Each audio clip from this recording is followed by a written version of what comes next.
Have you ever noticed how certain decades seem to echo through time? Like history isn't repeating itself exactly, but the energy feels familiar?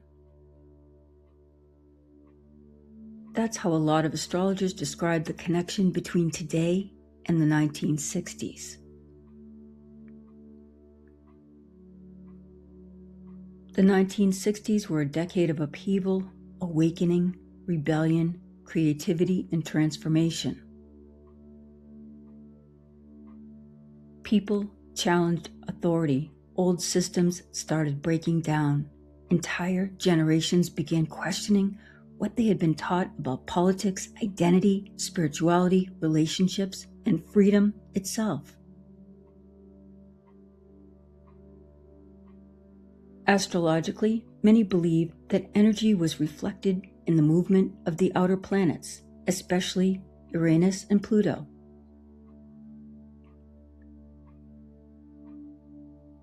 Uranus represents rebellion, awakening, and sudden change. Pluto represents destruction, rebirth, and transformation.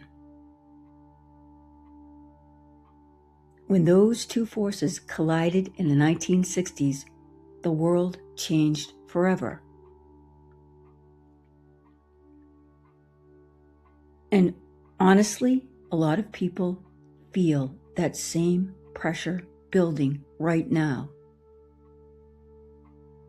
We're living in another era where people are waking up,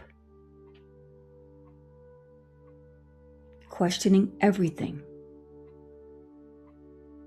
pulling back the curtain on old systems, looking for deeper meaning, looking for connection, looking for something real. And during times like these, people don't just turn to politics or culture for answers.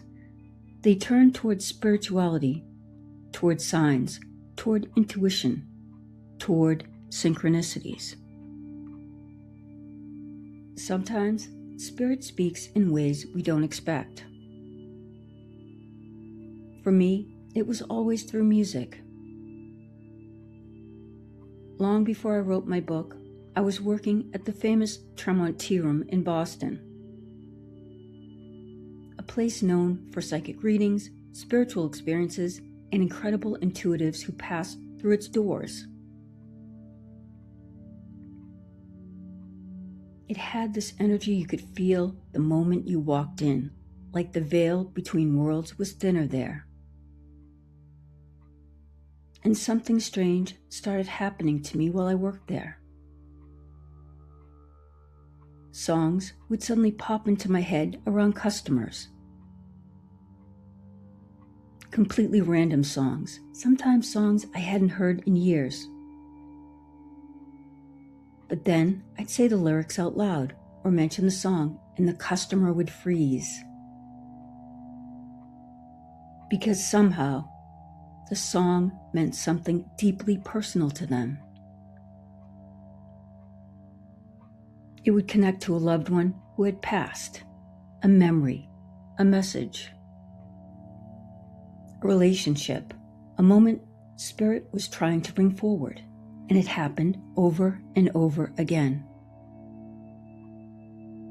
Eventually, one of the famous Boston psychics at the tea room gave me a nickname that stayed with me forever, the Juke Box. Because Spirit seemed to use music as a language. That experience became the foundation for my book, The Juke Box: How Spirit Speaks Through Music, Memory, Energy, and Mediumship by Molly Reardon. In the book, I talk about the connection between music, intuition, mediumship, memory, and energy, and how songs become bridges between this world and the next. Sometimes a song isn't just nostalgia. Sometimes it's communication. Sometimes it arrives exactly when you need it most. Because Spirit doesn't always speak in booming voices or dramatic signs. Sometimes Spirit whispers through a lyric on the radio, a song playing in a grocery store, a melody that suddenly won't leave your head, a message hidden inside music.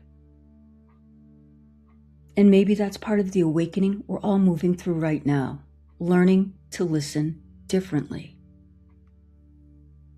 If this resonates with you, you can find the Juke Box on Amazon.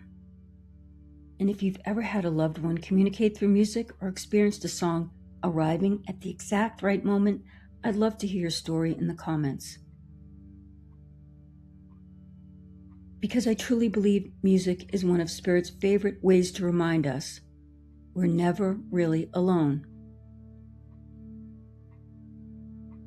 For myself, whenever I visit the military cemetery to visit my brother, before I pull in, on the car radio, the song Knocking on Heaven's Door plays.